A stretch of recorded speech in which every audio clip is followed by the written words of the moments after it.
سلطان صلاح الدین ایوبی کو ساری عمر حج کرنے کا شوق رہا، مگر جب بھی پیسے جمع کرتے کسی نہ کسی جہاد میں صرف کر دیتے اور کہتے یہ رقم مسجد اقصیٰ کی آزادی پر قربان۔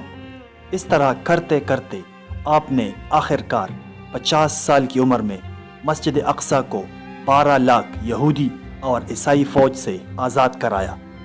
آپ ایک عظیم سلطان اور مجاہد رہ چکے تھے، مگر اس کے باوجود آپ کے انتقال کے بعد آپ کے گھر سے صرف ایک تلوار اور 47 درہم برآمد ہوئے، جس سے سلطان کی تدفین بھی نہیں ہو سکی۔